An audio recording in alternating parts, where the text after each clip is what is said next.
This is problem 1339 on page 744. A double pipe parallel flow heat exchanger is to heat water with a given heat capacity from 25 to 60 degrees Celsius at a rate of 0.2 kilograms per second. The heating is to be accomplished by geothermal water available at 140 degrees Celsius at a mass flow rate of 0.3 kilograms per second. The inner tube is thin-walled and has a diameter of 0.8 centimeters. If the overall heat transfer coefficient of the heat exchanger is as given there, determine the length of the heat exchanger required to achieve the desired heating. All right.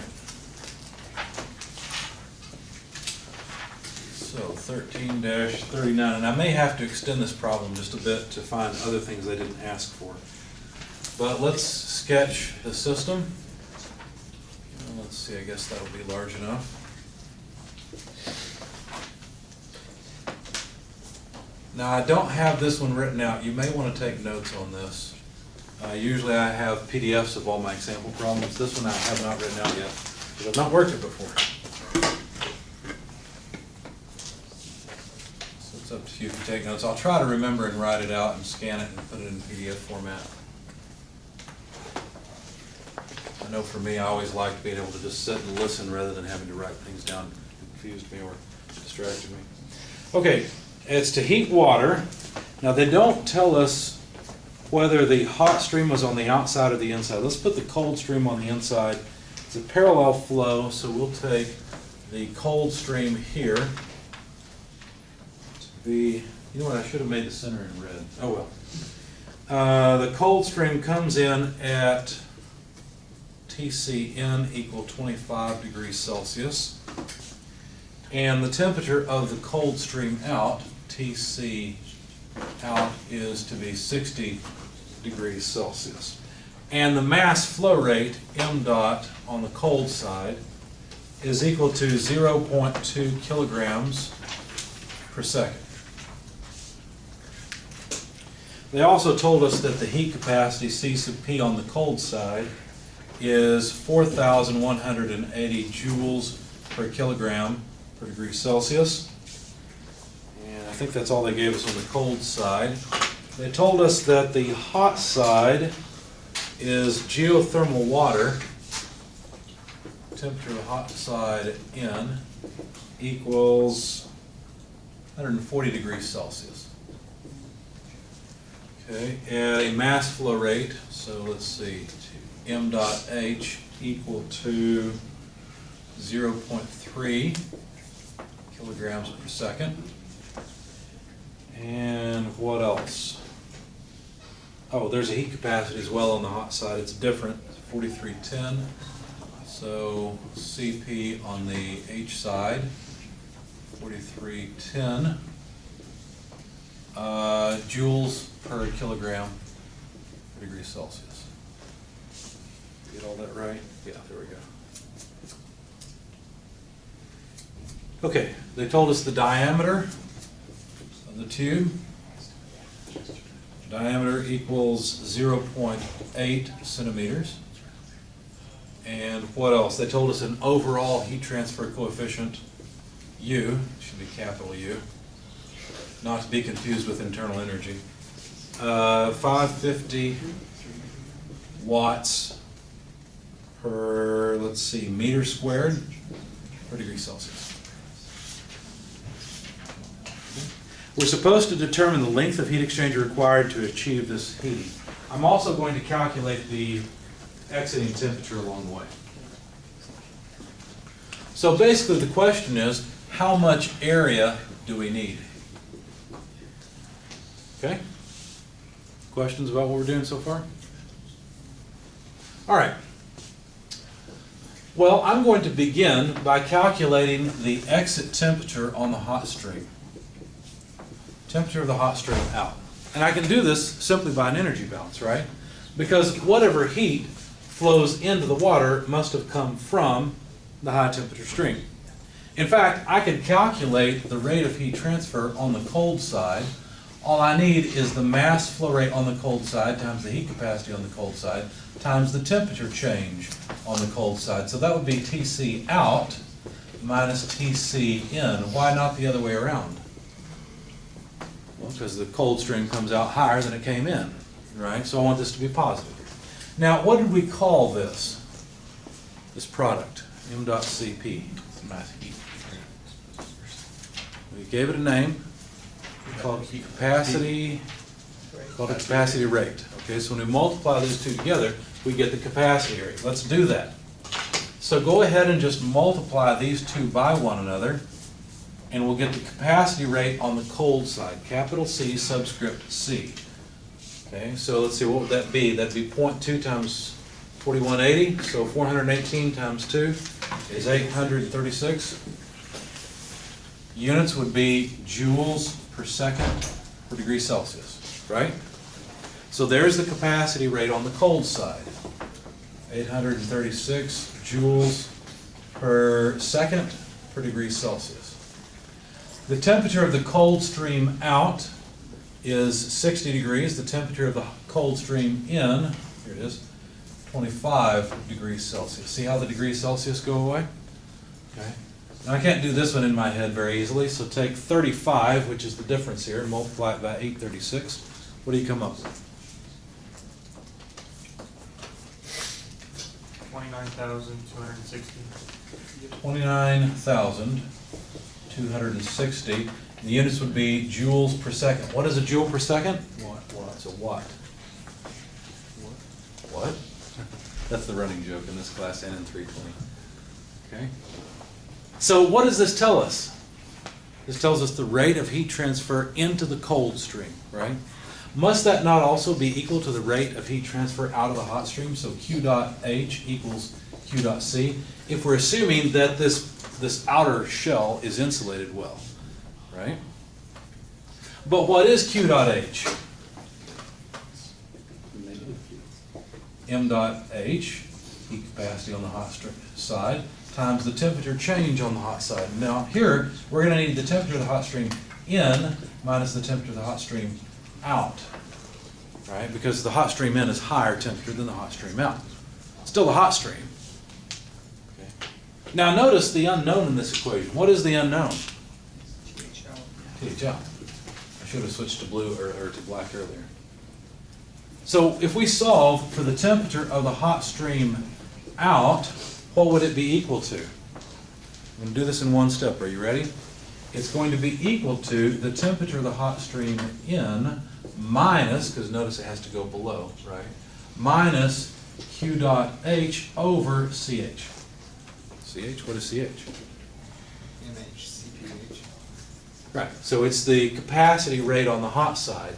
So we should multiply these two together, 0.3 times 431.0, right? 4,310, so that's 431 times 3 essentially, which is 1,200 and, well, more than that. It's 1293 already. 1293, thanks.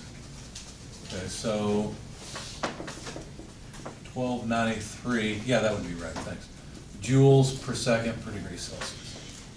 Okay, so temperature of the hot stream in, 140 degrees Celsius minus Q dot H, but Q dot H is equal to Q dot C, so 29,260 units are joules per second divided by the capacity rate on the hot side, 1293 joules per second per degree Celsius. Notice the joules per second go away. What are the units of this term? Degrees Celsius, just like this one. Okay, so plug that into your calculator, please, and we will know the temperature of the hot stream out by an energy balance. I see frowns. Any questions? It's going pretty fast. Going too fast? I'm trying to keep up. Okay. 117. 117. Second. Thank you. I'll give you a minute to digest this. Does the answer make sense? Sure. It's a lower temperature. Okay. Does it make sense that the temperature of the cold stream out is not as warm as the temperature of the hot stream out? Yes. Why does that make sense? You're correct, but why does it make sense? Specific heats are different. Doesn't have to do with the specific heats being different. Leaving in an equilibrium state. Not even leaving an equilibrium, that's true. It'll never reach quite the same temperature, but there's another thing I want you to think about. Flowing in the same direction. To flow in the same direction. This is co-current flow instead of counter-current flow. or parallel flow. I prefer the term co-current because that means both currents are going the same way. There's no way that these two temperatures will ever cross. If we do countercurrent flow, they could cross. Does that make sense? But that's not what we're given, so we'll solve what we've got. Now, we've done a little bit of work here. Where's my eraser? There it is, back there. Can I have the, here, this one will work. This is closer. Okay. So we've essentially used the energy balance to figure out the temperature of the hot stream on the exiting side of the heat exchanger. Okay, but that's not what we were asked to find. What were we asked to find anyway? How much area do we need? Okay. Right, but really it's the area, isn't it? Because what we're going to do is figure out, let me show you. The other equation we had for the heat transfer rate was UA delta T log mean. Remember that one? This is not the energy balance equation, this is the heat transfer equation. We already know the heat transfer rate required.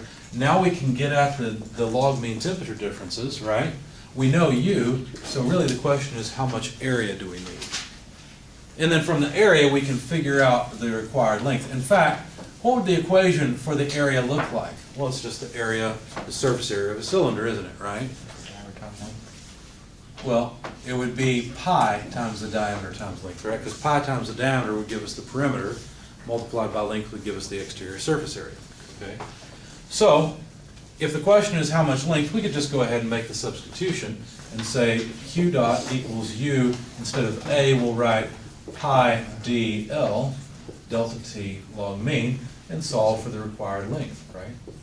So L would be equal to Q dot over U pi d multiplied by delta T log mean. Okay, just doing a little bit of algebra there. We know Q dot, at least I hope we do, you guys wrote it down, I see it right here, it's 29,260. I'm going to write that down before I forget it. Something we came up with, Q dot equals 29,260 watts. We know U, pi d, that's no problem. Let's get the delta T log mean, shall we? Okay, so go and look at the page that I pointed out, where I wanted you to highlight log mean temperature difference for co-current and countercurrent flow. We've got co-current flow, so make sure you choose the correct figure. There's a delta T1 and a delta T2. I believe that this side is delta T1, isn't it? Or have I got them backwards? So the delta T1 is the incoming, delta T2 is the outgoing. Not really, they are the approach temperatures. They're always approach temperatures, which is the difference on one side of the heat exchanger. Look at the countercurrent flow, because it's a better way to think about it. Okay, so it's not necessarily incoming and outgoing, right? It's more just the difference on one end of the heat exchanger. See the subtlety there? Okay. Now we're going to calculate this two ways. We're going to calculate it with delta T1 being on this side, and then with delta T1 being on the other side. In fact, delta T, whether we call it 1 or 2, on this side is what? Well, look at your equations there. Is the hot side or the cold side first? Hot side first, right? So hot side's 117. Cold side is 60, and that difference is what? 40 plus 17 is 57? Right? So there's the temperature difference on the right-hand side. On the left-hand side, what is the temperature difference? Well, let's see. Should be, again, hot side minus cold, correct? Okay. So that's 115. Now, it doesn't matter, like I said, which side is which. Tell you what, let's do it this way. Let's have this side of the class pretend that this is delta T1 and this is delta T2, okay? Got that? So this side is pretending delta T1 is on the right, delta T2 is on the left. The other side of the class will pretend that delta T2 is on the right, delta T1 on the left. Calculate the log mean temperature difference using the equations right there on page 17. Okay, you've got the equation there. Calculate the log mean temperature difference, and let's see what you come up with. You've got the approach temperatures, delta T1 and 2. It should be straightforward.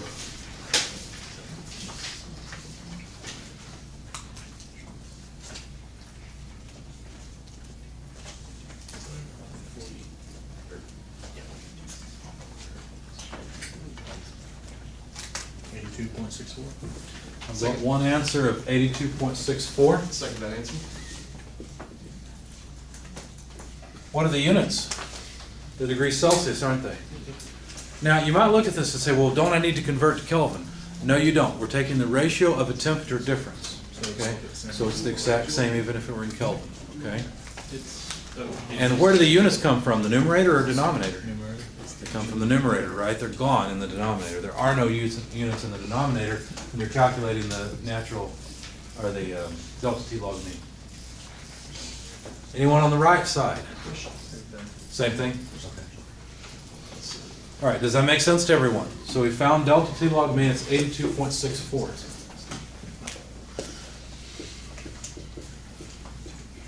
So now let's calculate the required length of tubing. Q dot, 29,260 joules per second, just to make it clear.